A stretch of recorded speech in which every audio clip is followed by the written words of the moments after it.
ನಮಸ್ತೆ. ಯೂನಿವರ್ಸಲ್ ಮನಿ ಮೆಡಿಟೇಷನ್ಗೆ ಸ್ವಾಗತ. ಇವತ್ತಿನ ವಿಡಿಯೋದಲ್ಲಿ ಈ ಯೂನಿವರ್ಸಲ್ ಸೀಕ್ರೆಟ್ ಕೋಡ್, ಇವಾಗ ನಮ್ಮ ಮೊಬೈಲ್ಗೆ ಪಾಸ್ವರ್ಡ್ ಹೆಂಗೋ, ನಮ್ಮ ಮೊಬೈಲ್ ಓಪನ್ ಮಾಡಬೇಕಂದ್ರೆ ಪಾಸ್ವರ್ಡ್ ಹೆಂಗೋ, ಈ ಯೂನಿವರ್ಸಲ್ಗೆ ನಾವು ಕನೆಕ್ಟ್ ಆಗೋದಕ್ಕೆ ಒಂದು ಪಾಸ್ವರ್ಡ್ ಇದೆ. ಅದೇನಪ್ಪ ಅಂದರೆ 369 ಅಂತ ನಂಬರ್ಸು. ಇದು ನಮ್ಮ ಜೀವನದಲ್ಲಿ ಡೈಲಿ ಇದರಲ್ಲಿ ನಾವು ಹೆಂಗೆ ಯೂಸ್ ಮಾಡ್ಕೋಬೇಕು ಅಂತ ಈ ನಂಬರ್ಸ್ನ, ಅದರ ಬಗ್ಗೆ ಇವತ್ತು ವಿಡಿಯೋ ಮಾಡ್ತಾಯಿದ್ದೀನಿ. ಅದರ ಬಗ್ಗೆ ತಿಳ್ಕೊಳ್ಳೋಣ ಇವತ್ತು. ಈ ಮೊದಲನೇದಾಗಿ ಈ 369 ಕಂಡುಹಿಡಿದಂಥ ವ್ಯಕ್ತಿ ನಿಕೋಲಾ ಟೆಸ್ಲಾ ಅಂತ. ಇದ್ರ ಬಗ್ಗೆ ವೀಡಿಯೋಸು ಸುಮಾರು ಮಾಡಿದ್ದೀನಿ. ದಯವಿಟ್ಟು ಈ ವಿಡಿಯೋ ಲಾಸ್ಟ್ವರೆಗೂ ನೋಡಿ, ನೀವು ಸ್ಟೆಪ್ ಬೈ ಸ್ಟೆಪ್ ಒಂದೊಂದಾಗಿ ತಿಳಿಸ್ತೀನಿ. ಇದನ್ನು ನೀವು ಡೈಲಿ ಇದರಲ್ಲಿ ನೀವು ಯೂಸ್ ಮಾಡ್ಕೊಳ್ಳೋದ್ರಿಂದ ಯಾವ ಲೆವೆಲ್ ನಿಮಗೆ ಚೇಂಜಸ್ ಕಾಣುತ್ತೆ. ಇದು ರಿಯಲಿ ಹೇಳ್ತಾ ಇದ್ದೀನಿ, ಇದು ವಂಡರ್ಫುಲ್. ನಿಜವಾಗ್ಲೂ ನೀವು ಒಂದ್ಸಲ ಟ್ರೈ ಮಾಡೋದ್ರಲ್ಲಿ ಯಾವುದರಲ್ಲೂ ತಪ್ಪಿಲ್ಲ. ನಮಗೆ ಈ ಯೂನಿವರ್ಸಲ್ಲು ಯಾವುದ್ರ ಮುಖಾಂತರನಾದರೂ ನಮಗೇನೋ ಒಂದು ಅವಕಾಶ ಕೊಡುತ್ತೆ. ಜೀವನದಲ್ಲಿ ನಾವು ಬೆಳೆಯೋದಕ್ಕೆ 3 ಅವಕಾಶ ಕೊಟ್ಟೇ ಕೊಡುತ್ತೆ. ಅದು ಯಾವ ರೂಪದಲ್ಲಿ ಬರುತ್ತೆ ಅಂತ ಗೊತ್ತಿರಲ್ಲ.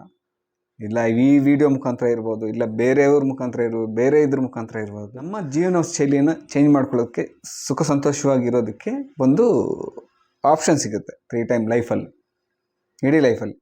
ಅದು ಯಾವುದ್ರ ಮುಖಾಂತರ ಚೇಂಜ್ ಆಗುತ್ತೆ ಅಂತ ಹೇಳೋಕೆ, ಅದರಿಂದ ಯಾವುದೇ ಒಂದು ಒಳ್ಳೆಯ ವಿಷಯ ಬಂದಾಗ ಅದನ್ನೊಂದ್ಸಲಿ ಟ್ರೈ ಮಾಡಿ ನೋಡಿ. ನಿಮ್ಗೆ ಅದು ಒಳ್ಳೇದು ಅನಿಸಿದ್ರೆ, ರಿಸಲ್ಟ್ ಕೊಟ್ಟರೆ ಕಂಟಿನ್ಯೂ ಮಾಡಿ, ಇಲ್ಲಾಂದರೆ ಬಿಡಿ. ಒಂದು ಅನುಭವ ಆಗುತ್ತೆ, ತಿಳ್ಕೊಂಡಂಗೆ ಆಗುತ್ತೆ. ಇದೆಲ್ಲ ಒಂದು ವರ್ಷಗಟ್ಟಲೆ ನಾವು ಅನಲೈಸ್ ಮಾಡಿ, ಇದ್ರ ಬಗ್ಗೆ ನಿಮ್ಗೆ ಇನ್ನೂ ಡೌಟ್ ಇದ್ದರೆ ಗೂಗಲಲ್ಲಿ ಹೋಗಿ ನೀವು ಇನ್ನೂ ರಿಸರ್ಚ್ ಮಾಡ್ಬೋದು. ಇದ್ರ ಬಗ್ಗೆ ತುಂಬ ಇದೆ, ಯಾಕಂದರೆ ಇದ್ರ ಬಗ್ಗೆ ಸುಮಾರು ಜನ ಗೊತ್ತಿಲ್ಲ ಇದು. ಇವಾಗ ಈ ನಂಬರ್ಸು ಯಾರಿಗೆ ಬೇಕಾದರೂ ಶೂಟ್ ಆಗುತ್ತೆ. ಇದಕ್ಕೇನು ಇವರೇ ಅಂತೇನಿಲ್ಲ, ಯಾಕಂದರೆ ನಾವು ಯೂನಿವರ್ಸಲ್ಲಿಂದ ನಾವು ಇರೋದಷ್ಟೇ, ನಮ್ಮ ಬಾಡಿಯಲ್ಲೆಲ್ಲ ಇರೋದ್ರಿಂದ ಇದು ಹೊರಗಡೆನೂ ಈ ಗಾಳಿ, ಬೆಂಕಿ, ಭೂಮಿ ಇದೆಲ್ಲನೂ ಬಂದು ಫೈರ್ಮೆಂಟ್ಸ್ಗೆ ಸಂಬಂಧಪಡುತ್ತೆ. ಇದು ಪ್ರಕೃತಿ ನಮಗೆ ಇದು ಅಂತ. ಅದೇ ಥರ ಇದನ್ನು ಒಂದು ನ್ಯಾಚರ್ ಕೋಡ್ ಇದನ್ನು ಯೂಸ್ ಮಾಡ್ಕೊಳ್ಳೋದ್ರಿಂದ ಈಸಿಯಾಗಿ ನಾವು ಒಂದು ಜೀವನದಲ್ಲಿ ಒಂದು ಸ್ಟೆಪ್ ಬೈ ಸ್ಟೆಪ್ ಬೆಳೆಯೋದಕ್ಕೆ, ನಮ್ಮ ಮನೆಯಲ್ಲಿ ಒಂದು ಸುಖ ಸಂತೋಷವಾಗಿರೋದಕ್ಕೆ, ಮನಸ್ಸು ಒಂದು ತೃಪ್ತಿಯಾಗಿ ನೆಮ್ಮದಿಯಾಗಿರೋದಕ್ಕೆ ಇದು ತುಂಬ ಹೆಲ್ಪ್ ಆಗುತ್ತೆ. ಅದು ಹೆಂಗೆ ಯೂಸ್ ಮಾಡೋದು ಅಂತೇಳಿ ಇವಾಗ ತಿಳ್ಕೊಳ್ಳೋಣ. ನೋಡಿ, ಮೊದಲನೇದಾಗಿ ನಾವು ಇವಾಗ ಯೂಸ್ ಮಾಡೋದು ಜಾಸ್ತಿ ಯಾವುದು? ಮೊಬೈಲ್ ನಂಬರ್ ಇದ್ದರೆ ಈ ಕಾಲದಲ್ಲಿ, ಈ ಟೈಮಲ್ಲಿ ಏನಾದರೂ ಸಾಧನೆ ಮಾಡ್ಬೋದು, ಎಷ್ಟಾದರೂ ಸಂಪಾದನೆ ಮಾಡ್ಬೋದು. ಆ ಥರ ಇಂಪಾರ್ಟೆಂಟು ಅದಿರೋದ್ರಿಂದ ನಿಮ್ಮ ಮೊಬೈಲ್ ನಂಬರ್ನ 1 ರಿಂದ 10 ನಂಬರ್ಸ್ ಇರ್ತವೆ. ಅದನ್ನು ಕೂಡಿದ್ರೆ ನಿಮಗೆ ಇಲ್ಲ 3 ಬರಬೇಕು, ಇಲ್ಲಾಂದರೆ 9 ಬರಬೇಕು. ಈ ಥರ ಚೆಕ್ ಮಾಡಿಕೊಂಡು ಮೊಬೈಲ್ ನಂಬರ್ ತಗೊಳ್ಳಿ. ಆಲ್ರೆಡಿ ಇದ್ದರೆ ಅದು ಬೇಡ. ಈ 3ರಲ್ಲಿ ಯಾವ ನಂಬರ್ ಬಂದರೂ ಇಂಪಾರ್ಟೆಂಟೇ. ಇದರಲ್ಲಿ 3 ಬಂದರೆ ಓಕೆ, 6 ಬಂದರೆ ಡಬಲ್ ಓಕೆ, 9 ಬಂದರೆ ಟ್ರಿಬಲ್ ಓಕೆ. ಆ ಥರ 3 ಒಂದೊಂದು ರಿಸಲ್ಟ್ ಕೊಡುತ್ತೆ. ಆ ಥರ ಇದರಲ್ಲಿ ಮೊದಲನೇದಾಗಿ ನಿಮ್ಗೆ ಯಾವ್ದು ಬರುತ್ತೋ ಅದು ನೋಡ್ಕೊಳ್ಳಿ. ಮೊಬೈಲ್ ನಂಬರು ಇಂಪಾರ್ಟೆಂಟ್, ಅದು ಚೆಕ್ ಮಾಡ್ಕೋಬೇಕು. ಮತ್ತು ನೀವು ಸ್ವಂತ ಮನೆಯಲ್ಲಿದ್ದೀರೋ ಇಲ್ಲ ಬಾಡಿಗೆ ಮನೆಯಲ್ಲಿದ್ದೀರೋ, ಅದನ್ನು ನೀವು ಆ ಮನೆ ನಂಬರ್ನ ಎಲ್ಲ ಕೂಡಿದ್ರೆ ನಿಮಗೆ ಈ 3 ಇಲ್ಲ 6 ಇಲ್ಲ 9 ಬರಬೇಕು. ಇದನ್ನು ಚೆಕ್ ಮಾಡ್ಕೊಳ್ಳಿ.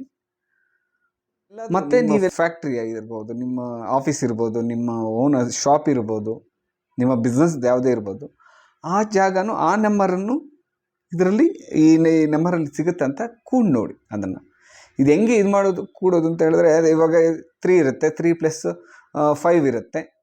5 3 + 5 ಎಷ್ಟಾಯಿತು? 8 ಆಯಿತು. 8 + 1 ಇರುತ್ತೆ, 8 + 1 9 ಆಯಿತು. ಈ ಥರ ಕೂಡಿದ್ರೆ 9 ಬರಬೇಕು, ಬೇರೆ ನಂಬರ್ ಬರಬಾರ್ದು. 3 6 9 ಈ 3ರಲ್ಲಿ ಯಾವುದಾದ್ರೂ ಒಂದು ಬರಬೇಕು. ಈ ಥರ ಇದ್ರ ಬಗ್ಗೆ ಏನಾದರೂ ಡೌಟ್ ಇದ್ದರೆ ಅದು ಹೆಂಗೆ ಲೆಕ್ಕ ಮಾಡೋದು ಅಂತೇಳಿ ನೀವು ಕಮೆಂಟ್ ಮುಖಾಂತರ ತಿಳಿಸಿ, ನಾನು ಅದನ್ನು ಎಕ್ಸ್ಪ್ಲೈನ್ ಮಾಡ್ತೀನಿ. ಓಕೆ, ಅದನ್ನೇ ಸಪ್ರೇಟ್ ಆಗಬೇಕಂದ್ರೆ ವೀಡಿಯೋ ತೆಗೆದು ಮಾಡಾಕ್ತೀನಿ. ಮತ್ತು ಮುಖ್ಯವಾಗಿ ನೀವು ಏನಾದರೂ ವರ್ಕ್ ಮೇಲೆ ಮತ್ತು ಬಿಸ್ನೆಸ್ ಮೇಲೆ ಹೊರಗಡೆ ಹೋಗ್ತಾ ಇರ್ತೀರ. ಅಲ್ಲಿ ಹೊರಗಡೆ ಹೋದಾಗ ಉಳ್ಕೊಳ್ಳೋ ಹೋಟ್ಲಾಗ್ಬೋದು, ಇಲ್ಲ ಯಾರ ಮನೆ, ನಿಮ್ಮ ಫ್ರೆಂಡ್ಸ್ ಮನೆ ಆಗ್ಬೋದು, ಏನಾದರೂ ಆಗ್ಬೋದು. ಒಂದ್ಸಲಿ ಹೋಟ್ಲಾದರೆ ನಮ್ಗೆ ಆಪ್ಷನ್ ಇರುತ್ತೆ, ಮನೆ ಆದರೆ ಆಪ್ಷನ್ ಇರಲ್ಲ. ಇನ್ ಕೇಸ್ 2-3 ಮನೆ ಇದ್ದರೆ ಈ ನಂಬರ್ ಯಾರ ಮನೆಗೆ ಶೂಟ್ ಆಗುತ್ತೋ ಅವ್ರ ಮನೇಲಿ ಹೋಗಿ ಉಳ್ಕೊಂಡು ಆ ಹೋಟ್ಲಲ್ಲಿ ಏನಾದರೂ ಇಲ್ಲ ರೂಮ್ ನಂಬರ್ ನಿಮ್ಮದು 3 ಇರಬೇಕು, ಇಲ್ಲಾಂದರೆ 6 ಇರಬೇಕು, ಇಲ್ಲಾಂದರೆ 9 ಇರಬೇಕು. ಈ ಹೋಟ್ಲಲ್ಲಿ ರೂಮ್ ಆದರೂ ಸರಿ. ಇದರಲ್ಲೂ ಇದ್ದಾಗ ಏನಾಗುತ್ತೆ ಅಂದರೆ ನಿಮಗೆ ನೀವು ಹೋಗಿರೋ ಕೆಲಸ 100% ನೀಟಾಗಿ ಯಾವುದೇ ತೊಂದರೆ ಇಲ್ದಿರ ನೀಟಾಗಿ ಮುಗಿಸ್ಕೊಂಡು ಬರ್ಬೋದು. ಅದು ಹೋಗಿರೋ ಕೆಲಸನೂ ನಿಮಗೆ ಅಚೀವ್ಮೆಂಟ್ ಕೊಡುತ್ತೆ, ಜೀವನದಲ್ಲಿ ಬೆಳೆಯೋದಕ್ಕೆ ಹೆಲ್ಪ್ ಆಗುತ್ತೆ. ಅದೊಂದು. ಮತ್ತು ಸ್ವಲ್ಪ ದಿವಸ ಇದೊಂದು ಇಂಪಾರ್ಟೆಂಟ್ ವಿಷಯ, ಯಾವುದಾದ್ರೂ ಒಂದು 9 ಡೇಸ್ ಈ ಥರ ಇಲ್ಲ ಬೆಳಿಗ್ಗೆ 6 ಗಂಟೆಗೆ ಟಿಫನ್ ಮಾಡಿ, ಇಲ್ಲ 9 ಗಂಟೆಗೆ ಟಿಫನ್ ಮಾಡಿ, ಆಯಿತಾ? ಒಂದು. ಎರಡನೇದು, ಮಧ್ಯಾಹ್ನ ಊಟ 3 ಗಂಟೆಗೆ ಮಾಡಿ, ಮತ್ತು ಸಾಯಂಕಾಲ ಊಟ ನೈಟು 9 ಗಂಟೆಗೆ ಮಾಡಿ. ಇದು ಈ ಟಿಫನ್ನು 9 ಗಂಟೆಗೆ, ಇಲ್ಲಾಂದರೆ 6 ಗಂಟೆಗೆ ಮಾಡ್ಬೋದು, ಇಲ್ಲಾಂದರೆ 9 ಗಂಟೆಗೆ ಮಾಡ್ಬೋದು. 2 ಟೈಮಲ್ಲಿ, ಈ ಟೈಮಲ್ಲಿ ನೀವು ಟಿಫನ್ ತಿನ್ನಬೇಕು. ಮತ್ತು 9 ಗಂಟೆ, ಎಕ್ಸಾಂಪಲ್ಗೆ 9 ಗಂಟೆ ಅಂತ ಇಟ್ಕೊಳ್ಳೋಣ. 9 ಗಂಟೆ ಮತ್ತು ಊಟ 3 ಗಂಟೆಗೆ, ನೈಟ್ ಊಟ ನೈಟ್ 9 ಗಂಟೆಗೆ. ಈ ಥರ ಊಟ 9 ಡೇಸ್. ಇದೇನಾಗುತ್ತೆ ಅಂದರೆ ನಾವು ತಿಂದಿರೋ ಊಟ ನಮ್ಮ ಬಾಡಿಗೆ ಹೋಗಿ ಅದೇನು ಕೆಲಸ ಮಾಡಬೇಕು, ಏನು ಶುದ್ಧೀಕರಣ ಮಾಡಬೇಕು, ಆ ಎನರ್ಜಿ ಏನು ಕೊಡಬೇಕು, ಏನು ಶಕ್ತಿ ಕೊಡಬೇಕು, ಅದು 100% ಕೊಡುತ್ತೆ. ಇದೊಂದು, ಇದು ತುಂಬ ಇಂಪಾರ್ಟೆಂಟು. ಮತ್ತು ಈ ಊಟ ಮಾಡೋಕ್ಕೆ ಮುಂಚೆ ಆ ತಟ್ಟೆನ ನೀರು ಹಾಕಿ, ಅದೇನಕ್ಕಂತ ಹೇಳಿದ್ರೆ ಇದು ಮುಂಚೆ ತಿಂದಿರುವಂಥ ನೆಗೆಟಿವ್ ಎನರ್ಜಿ ಇರ್ಬೋದು ಆ ತಟ್ಟೆ ಎಲ್ಲಾದರೂ ನೀವು ಊಟ ಮಾಡೋ ಇದರಲ್ಲಿ ಹಾಕ್ಬೋದು.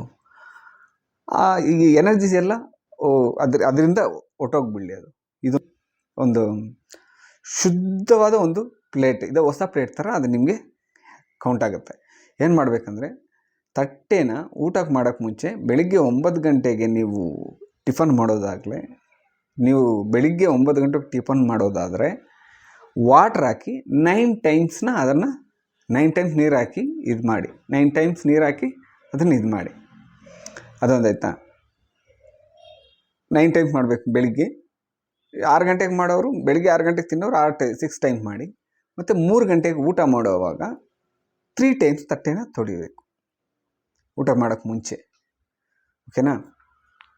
ಇದು 3 ಟೈಮ್ಸ್ ಇದು ಮಾಡಬೇಕು. ನೈಟು ಸೇಮ್ ಅದೇ ಥರ 9 o'clock ನೀವೇನೋ ಊಟ ಮಾಡೋಂಗಿದ್ರೆ 9 o'clockಗೆ ಅದೇ ಥರ 9 ಟೈಮ್ಸ್ ಕ್ಲೀನ್ ಮಾಡ್ಕೊಂಡು ಊಟ ಮಾಡಿ. ಅದೇನಾಗುತ್ತೆ ಅಂದರೆ ಏನು ಇಲ್ದಿರ ಆ ತಟ್ಟೆ ಶುದ್ಧಿಯಾಗಿ, ಮತ್ತು ನೀವು ಏನೇ ಊಟ ಹಾಕಿದ್ರೂ ಅದನ್ನು ಶುದ್ಧೀಕರಣ ಆಗುತ್ತೆ. ಆ ಟೈಮ್ ನೀವು ಊಟ ಮಾಡೋದ್ರೆ ನಿಮ್ಮ ಬಾಡಿನೂ ಶುದ್ಧೀಕರಣ ಆಗುತ್ತೆ. ಇದೊಂದು ಸಲ ಟ್ರೈ ಮಾಡಿ. ಇದ್ರ ಬಗ್ಗೆ ಇನ್ನೂ ತುಂಬ ಇದೆ, ಈ ಯೂನಿವರ್ಸಲ್ ಬಗ್ಗೆ ಇದ್ರ ಬಗ್ಗೆ ತುಂಬ ವೀಡಿಯೋಸ್ ಇದೆ. ಇವಾಗ ಒಂದೇ ಈ ಟ್ರೈಲರ್ ಥರ ಒಂದೊಂದಾಗಿ ಬಿಡ್ತಾ ಇದ್ದೀವಿ. ಇದ್ರ ಬಗ್ಗೆ ಇನ್ನೂ ಡೀಪಾಗಿ ಹೋಗಿ ರಿಸರ್ಚ್ ಮಾಡ್ತಾಯಿದ್ದೀವಿ. ಇದನ್ನೆಲ್ಲ ಆದಮೇಲೆ ಇದರಿಂದ ಇನ್ನೂ ಒಳ್ಳೆ ವಿಷಯಗಳೆಲ್ಲ ನಾನು ಹೊರಗಡೆ ತಂದು ನಿಮ್ಗೆ ತಿಳಿಸ್ತೀನಿ. ಇದು ನಾವು ಫುಲ್ ಟೈಮ್ ಇದನ್ನೇ ರಿಸರ್ಚ್ ಮಾಡಿ ಇದಕ್ಕೆ ಸೆಂಟರ್ ಓಪನ್ ಮಾಡಿ ಸುಮಾರು ಇದೆಲ್ಲ ರೆಡಿ ಮಾಡ್ತಾಯಿದ್ದೀವಿ. ಅದರಿಂದ ನಿಮಗೆ ಇದೆಲ್ಲ 100% ರಿಸಲ್ಟ್ ಕೊಡುತ್ತೆ. ಯಾಕೆಂದರೆ ಯಾವುದೋ ಒಂದು ಸಲ ಈ ಯೂನಿವರ್ಸಲಿಂದ ಬಂದಿರೋದು, ನೀವು ಈ ವಿಡಿಯೋ ನೋಡ್ತಾ ಇದ್ದೀರಂದರೆ ನಿಮಗಿದು ಇದು ಕೇಳ್ತಾ ಇದ್ದೀರಂದರೆ ಅದು ನೀವು ಆಲ್ರೆಡಿ ಯೂನಿವರ್ಸಲ್ಗೆ ಕನೆಕ್ಟ್ ಆಗಿದ್ದೀರ ಅಂತ. ಇದು ಎಲ್ಲ ಎಷ್ಟೋ ಕೋಟಿಗಟ್ಟಲೆ ಜನ ಇರೋರ ಕಡೆ ಇವಾಗ ನೀವು ಮಾತ್ರ ಇದನ್ನು ಕೇಳ್ತಾ ಇದ್ದೀರಂದರೆ ಅದಕ್ಕೆ ಅಲ್ಲೇ ತಿಳ್ಕೊಳ್ಳಿ, ನೀವು ಯೂನಿವರ್ಸಲ್ಗೆ ಕನೆಕ್ಟ್ ಆಗ್ತಾ ಇದ್ದೀರಾ ಅಂತ ಅರ್ಥ. ಇದನ್ನೊಂದ್ಸಲಿ ನೀವು ಯೂಸ್ ಮಾಡಿ ನಿಮ್ಮ ಲೈಫಲ್ಲಿ ಒಂದು ಚೇಂಜಸ್ ತಗೊಳ್ಳಿ ಅಂತ ಹೇಳ್ತಾ ಈ ವಿಡಿಯೋ ಇಲ್ಲಿಗೆ ಎಂಡ್ ಮಾಡ್ತಾಯಿದ್ದೀನಿ. ಮುಂದಿನ ವಿಡಿಯೋದಲ್ಲಿ ಸಿಗೋಣ. Thank you. ಜೈ ಹಿಂದ್, ಜೈ ಕರ್ನಾಟಕ.